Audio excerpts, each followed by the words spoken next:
সিলেট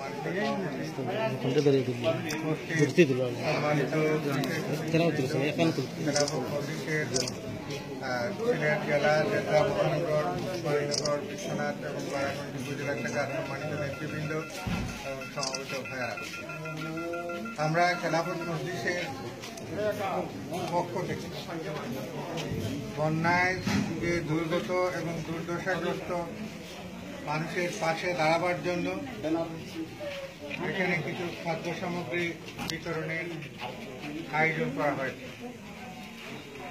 কিছু এলাকার যে পরিমাণ ক্ষতিগ্রস্ত হয়েছে, মানুষের ঘরবাড়িতে যেভাবে বন্যা আক্রান্ত হয়েছে এবং এটার এই মুহূর্তে যে সমস্যা আছে এবং দীর্ঘস্থায়ী যে সমস্যা আছে, সেই তুলনায় এটা অপ্রতুল, মোটেও পর্যাপ্ত না।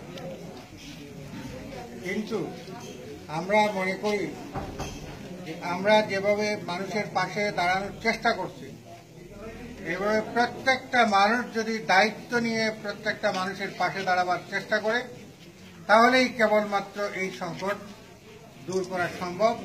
অন্য কোনো প্রক্রিয়ায় এই সংকট দূর করা সম্ভব না। তার কারণ হল যে আমরা এমন একটা দেশে বাস করি, এই দেশের যারা ক্ষমতাপ্রাপ্ত হয় তারা গরিব মানুষের ঘাড়ের উপরে পা রেখে তার ক্ষমতাকে আরো পাকাপোক্ত করার চেষ্টা করে। আমরা এমন একটা দেশে বাস করি যে দেশের ক্ষমতাপ্রাপ্তরা গরিবের 1 কেজি চাল বিক্রি করে নিজের বাড়ির রং করে আনন্দ পায়। আমরা এমন একটা দেশে বাস করি যে দেশের সরকারি কর্মকর্তা এবং জনপ্রতিনিধিরা চুরি করে আঙ্গুল করে কলাগাছ হয়ে যায়। কয়েক বছরের ভিতরে কোটি কোটি টাকার মালিক হয়ে যায়। গরিবের সহায়ক সম্পদ আত্মসাৎ করে কালো টাকার মালিক তারা হয়ে যায়। এই দেশের সরকারি ব্যবস্থাপনায় এই দুর্গত মানুষের ভাগ্যের কোনো পরিবর্তন করা সম্ভব হবে না। ইতিমধ্যে আমরা ভাইস চেয়ারম্যান, উনিও সরকারেরই এক লোক, ওনার মাধ্যমে জেনেছি মাত্র 12 টন বরাদ্দ এসেছে। 12 টন বরাদ্দ মানে 12,000 কেজি গম অথবা চাল। এটা একটা গ্রামের মানুষের জন্যই যথেষ্ট নয়। অথচ সরকার আমাদের কাছ থেকে 1 বছরে 5 লক্ষ কোটি টাকা ট্যাক্স নেবে। এই ট্যাক্সের টাকা কোথায় যাবে তার হিসাব আমাদেরকে দিতে হবে। ইউনূস সাহেবের গাড়ির তেলে যে টাকা খরচ হয়, চেয়ারম্যান সাহেবের গাড়ির তেলে যে টাকা খরচ হয়, প্রতি বছরে এই টাকাও যদি দেশের গরিব মানুষের এই দুর্দশার সময় যথার্থভাবে মানুষের কাছে দেওয়া হতো, তাও মানুষের কিছু কষ্ট লাঘব হতো। এখন তো খাদ্যের সমস্যা, চুলায় আগুন জ্বালানো যাচ্ছে না। রান্না করবে মানুষ কিভাবে? একটা গ্যাসোলাই দিয়েও যদি কেউ সহযোগিতা করে, আগুন জ্বালাবার জন্য একটা গ্যাসোলাই পাওয়া যায় না। তারপরে ডায়রিয়ার দেখা দিবে, নানান রকম রোগ ব্যাধির দেখা দিবে। সরকারি হাসপাতাল থেকে অসৎ কর্মকর্তা কর্মচারীরা অর্থলাইনগুলো বাইরে বিক্রি করে দেয়, কিন্তু গরিব মানুষকে সেগুলো দেওয়ার চেষ্টা করে না। এই দেশে সরকারি ব্যবস্থাপনায় এই সংকট কোনোভাবেই দূর করতে পারবে না এবং আমরা তার কোনো লক্ষ্যও করতেছি না। সরকারের তেমন কোনো উদ্যোগও আমরা লক্ষ্য করছি না। আমরা এই অঞ্চলের মানুষ বৈশাখে ক্ষতিগ্রস্ত হয়েছে, আমরা ফসল করে নিয়ে আসতে পারি নাই। এখন একদিকে আমাদের ধান চাল নাই, আর একদিকে বন্যায় আমাদের ঘরবাড়ি ভাসিয়ে নিয়ে যাচ্ছে। নানান সংকটের মধ্যে আমরা জীবনযাপন করছি। সেই তুলনায় অত্র অঞ্চলকে একটা দুর্গত এলাকা ঘোষণা করে প্রতিটি মানুষকে, প্রত্যেকটি নাগরিককে, প্রতিটি পরিবারকে যতদিন পর্যন্ত এই দুর্গতির অবসান না হবে ততদিন পর্যন্ত রেশনের ব্যবস্থা করা উচিত সরকারের, এবং আমরা সে দাবি করছি। কারণ সরকারের তো কোনো টাকা নাই, সরকার তার নিজের পকেট থেকে দেবে নাকি? আমাদের কাছ থেকে যে ট্যাক্স নেবে, আমরা যে টাকা দেব সরকারের কোষাগারে, সেখান থেকে দিবে। সুতরাং বারাগঞ্জের 6টি ইউনিয়নই আজ ক্ষতিগ্রস্ত হয়েছে। ওসমানীনগরের 3টি ইউনিয়ন ব্যাপকভাবে ক্ষতিগ্রস্ত হয়েছে, পেঞ্চুগঞ্জ ক্ষতিগ্রস্ত হয়েছে, সিলেট জেলার যে সমস্ত উপজেলা ক্ষতিগ্রস্ত হয়েছে এগুলোকে বিশেষ দুর্গত এলাকা ঘোষণা করে প্রত্যেকটি মানুষকে রেশনের ব্যবস্থা করার জন্য আমরা সরকারের কাছে দাবি জানাচ্ছি। যেহেতু সরকার একটা আছে, দাবি তো জানাতে হবে, কিন্তু আমরা মনে করি এই দাবি এই জায়গায় থেকে যাবে। আমরা আপনাদেরকে উদাত্ত আহ্বান জানাচ্ছি, যার যার সামর্থ্য আছে তাই নিয়ে আপনারা গরিব মানুষের, অসহায় মানুষের পাশে দাঁড়াতে হবে। আমরা এই বিতরণের মধ্য দিয়ে প্রত্যেকটা মানুষকে উৎসাহিত করতে চাই। সামাজিকভাবে যদি আমরা একে অন্যকে সাহায্য না করি তাহলে এই দুর্গতি থেকে আমরা কোনোভাবেই মুক্তি পাওয়ার কোনো সম্ভাবনা নাই। এই পূর্ব গৌরীপুর ইউনিয়নের একটা আশ্রয় কেন্দ্রে স্কুলের হেডমাস্টার সাহেব দায়িত্ব নিয়ে খিচুড়ির ব্যবস্থা করেছে, আর কোমর পানিতে ডুবিয়ে যাইতেছেন জনপ্রতিনিধি, ছবি সারা দুনিয়া ছড়িয়ে যাচ্ছে, কিন্তু আশ্রয় কেন্দ্রে খাবারের কোনো ব্যবস্থা হচ্ছে না। সুতরাং কোমর পানিতে আপনি নামবেন না বুক পানিতে নামবেন সেটা আমার দেখার বিষয় নয়। আমার দেখার বিষয় হচ্ছে এই জনগণের ভাত কাপড়ের ব্যবস্থা করতে হবে। সংগ্রামী বন্ধুগণ, আমরা খেলাফত মসজিদ আমাদের একটা কাজই হচ্ছে অসহায় বঞ্চিত মানুষের পাশে দাঁড়াবার, এবং এটা আমাদের কাজ না, এটা আমাদের আল্লাহ বলে দিয়েছেন এরকম অসহায় দুর্গত মানুষের পাশে দাঁড়াবার জন্য আমরা এই কাজ করে যাচ্ছি। কিন্তু আমরা এটা করতেছি আল্লাহর সন্তুষ্টির জন্য, আমরা এটা নির্বাচনের জন্য করছি না।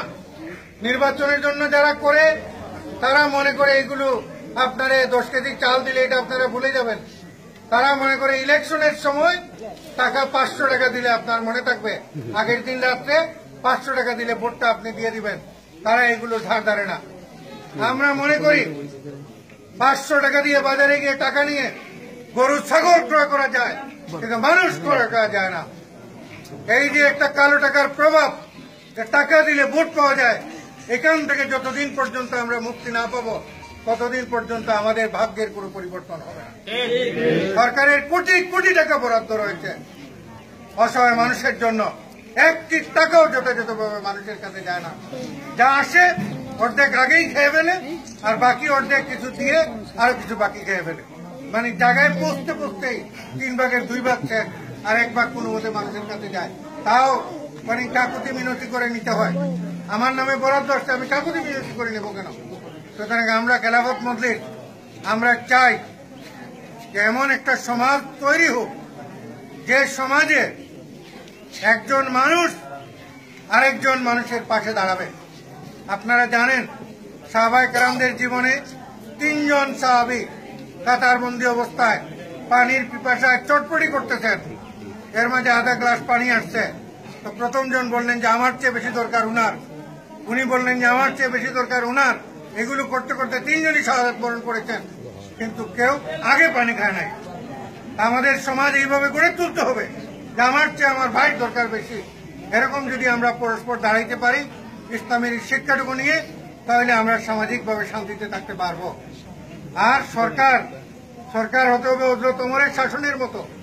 হযরত ওমর বলতেন যে ফুরাতের তীরেও যদি একটি কুকুর, একটা নদীর তীরে, ফুরাতের তীরে যদি একটি কুকুর না খেয়ে মরে, তাহলে আমার ওমরকে কাল কিয়ামতের ময়দানে জবাবদিহি করতে হবে। এখন তো মানুষ না খেয়ে মরলেও জবাবদিহি করে লাগে না, বরং সরকারেরা বলে যে আমরা কি বেডরুম ভাড়া দিব নাকি, বেডরুম ভাড়া দিব নাকি। মানে আমার ঘরে যদি আমাকে খুন করে আর আপনি প্রশ্ন করেন তো বলে যে বেডরুম ভাড়া দিব নাকি। তো বেডরুম ভাড়া দিবেন না তো কি জন্য আপনি সরকারে গিয়েছেন?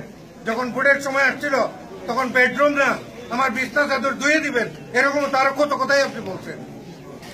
কিন্তু এখন বলে যে বেডরুম ভাড়া দিব নাকি। প্রতিদিন মানুষ খুন হচ্ছে, নানান ভাবে মানুষ খুন হচ্ছে, নারী শিশুর সর্বত্র নির্যাতন চলছে, মানুষের নিরাপত্তা নাই, খাদ্যের নিরাপত্তা নাই।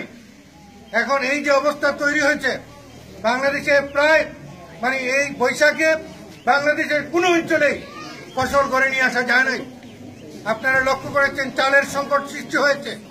এখন অদূর ভবিষ্যতে খাদ্য মানুষ পাবে কিনা এরকম সংকট সৃষ্টি হয়েছে। আমরা ভিয়েতনাম থেকে চাল আমদানি করা লাগতেছে, এখন তারা পচা চালের দিকে আগাচ্ছে। এখন পচা চাল দিয়ে তো আরো সমস্যার সৃষ্টি হবে। এখন 2-3 মাস পরে যে খাদ্য সংকট সৃষ্টি হবে, কিভাবে এটার মোকাবেলা করা হবে আমরা জানি না। এই আল্লাহর গজব থেকে বেঁচে থাকতে হলে আমাদেরকে এমন একটা রাষ্ট্র তৈরি করতে হবে, যে রাষ্ট্র মুহাম্মদ সাল্লাল্লাহু আলাইহি ওয়াসাল্লাম বানিয়েছেন, যে রাষ্ট্র সাহাবায়ে কেরাম বানিয়েছেন। আর যদি এখন যেগুলো আছে এগুলোর পিছনে আরো পানি ঢালেন, তাহলে পানি বাড়বে ছাড়া, গজব আযাব বাড়বে ছাড়া আমাদের কোনো সম্ভাবনা নাই। আমরা খেলাফত মজলিস চাই যে এখন যে সমাজ এবং যে সরকার আছে এগুলো থেকে মানুষের মুক্তি পাওয়া দরকার। আমরা রাসূল সাল্লাল্লাহু আলাইহি ওয়াসাল্লামের তরিকায় সাহাবায়ে কেরামদের আদর্শ অনুযায়ী আমরা একটা সরকার প্রতিষ্ঠা করতে চাই, যে সরকার প্রকৃত অর্থেই জনগণের সরকার হবে এবং জনগণের সমস্যার সমাধানে চেষ্টা করবে। আপনারা প্রশ্ন করতে পারেন যে এটা কি করে সম্ভব?